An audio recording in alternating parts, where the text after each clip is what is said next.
Bonnie Parker and Clyde Barrow are born into dirt-poor families in rural Texas. They meet in Dallas in 1930 as the Great Depression is destroying lives across the country. Desperation is at an all-time high. Some even eat boiled rats for dinner, a dish they call Hoover Hog. Clyde is 21 and a petty thief. Bonnie is 19 and waiting tables. The couple falls in love. They both want to escape and they want adventure. They find it in a life of crime. No other partners in crime have been more romanticized than Clyde Barrow and his petite gun-toting moll, Bonnie Parker. From 1932 until 1934, the Barrow gang was the terror of the American Southwest. They'd race down remote country roads like this one, only stopping long enough to rob anyone who got in their path. And in their wake, the death toll grew. But Bonnie and Clyde don't start out as slick bank robbers. In their first robbery together, the couple is stopped by a night watchman. They flee empty-handed and then get their car stuck in the mud. The duo runs to a farmhouse, but they find the farmer has no car, just 2 mules. Clyde says, "We'll take them," and the couple makes a bumpy bareback escape.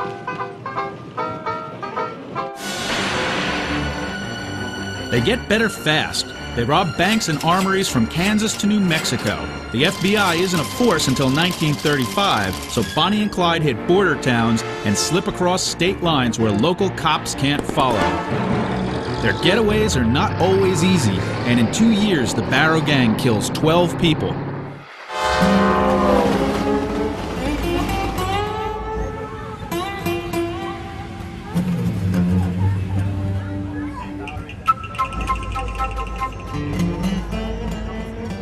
So why does Gibbsland celebrate this murderous couple from America's past? We asked Bob Higby. He plays the town sheriff during the festival's bank robbery reenactment. So why do you think they were so popular in their time before they were killed? They robbed little banks like this. The banks at the time, it was the Depression, so the banks were foreclosing on the farms. And so a lot of people in every small town were out of business, didn't have property because of the banks. So somebody comes in and robs from the bank, they're rooting for them. Now hold on a minute, Sheriff. How can that be? They're not just bank robbers, they're murderers too. To the public, Bonnie and Clyde are Romeo and Juliet, with guns. Bonnie is a poet who loves the color red, the color they leave most places they visit. She adds a feminine touch in the male world of 1930s gangsters like Dillinger, Machine Gun Kelly, and Al Capone, to name a few. I have my scar. It's the Bonnie pose. The couple's MO is simple. Bonnie waits in the getaway car while Clyde holds up the bank. They never actually rob a bank in Gibbsland, but this Bonnie wants to join in the action anyway. I feel like I'm in 1934. For the people of Gibbsland, a Bonnie and Clyde-style bank robbery is fun for the whole family. And it looks like the show is about to begin.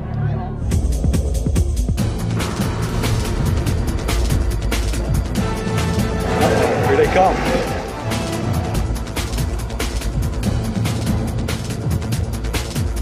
Hey, I think somebody's robbing the bank.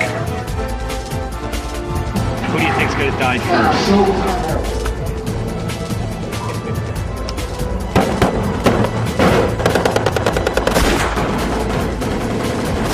Yeah, I think we're in the crossfire.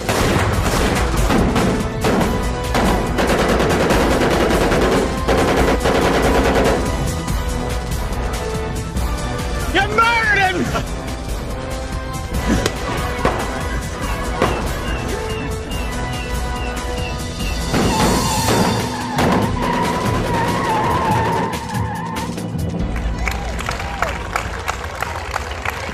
Let's make sure he's really dead.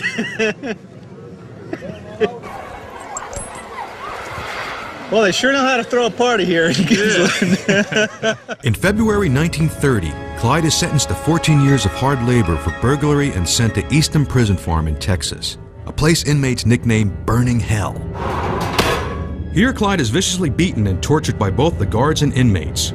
In a desperate attempt to get out, Clyde gets a fellow convict to chop off 2 of his toes with an axe. He gets a pardon and he is released in February 1932. He vows to die before ever being locked up again. Bonnie and Clyde are reunited and the Barrow gang robs and shoots its way across the Southwest. fueled by Clyde's fast driving and his refusal to surrender. The couple grows more desperate as the cops close in, catching or killing members of their gang. Clyde's own brother Buck is shot through the head in a massive police raid in Missouri in 1933. The outlaws fight to keep him alive, but he dies 10 days later. So this is how a small Louisiana town celebrates Bonnie and Clyde's killing spree. We hear there's a man here who has some close ties to the tape we got in the mail. Well, as far as that, yes. Things are about to get really weird in Gibbsland. Bonnie and Clyde not only had contempt for the law, but for life as well, even if those lives were their own. The outlaw couple fully expected that one day their lives would end in a storm of violence. The only question was when it would happen and where. This was where. And when was more than 70 years ago, as a posse of Texas lawmen caught up with them here and ambushed them on this lonely stretch of Louisiana highway. In May 1934, Bonnie and Clyde are staying just outside of town, near the home of their accomplice, Henry Methvin, a man they freed from prison a few months earlier.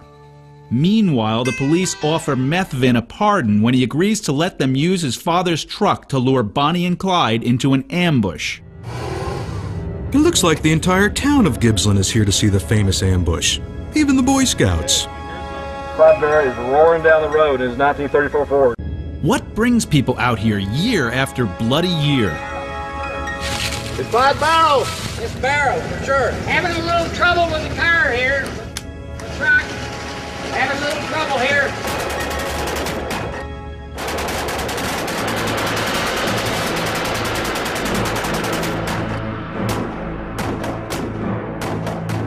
What Ted said happened was that he was chasing the car up the road, shooting at it. The car stopped over in a ditch. It jerked the door open on Bonnie's side, and the little lady was leaning up against the door, and she fell out, and he caught her. And he told me, he says, son, she was breathing when I caught her. And by the time I gathered her up to put her back in there, she wasn't breathing anymore. They're dead, both of them.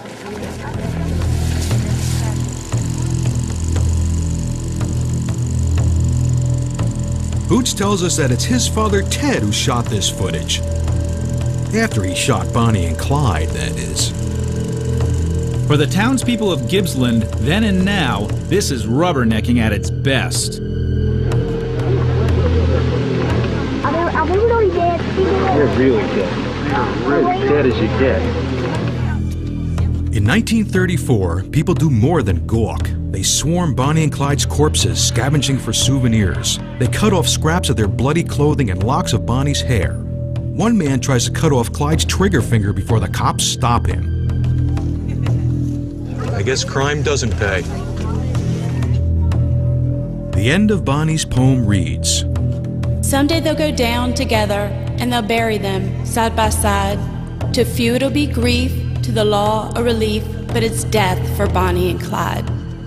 They died in a barrage of nearly 200 bullets, but the question remains, why not surrender instead of fighting to the death? Well, the answer is obvious. If Bonnie and Clyde had surrendered, they would have been taken back to Texas and tried. Bonnie would have gone to jail, and Clyde would most likely have gotten the electric chair, a famous one called Old Sparky. It's been unplugged for 40 years, but we hear it's the main attraction in a museum one state over. Texas.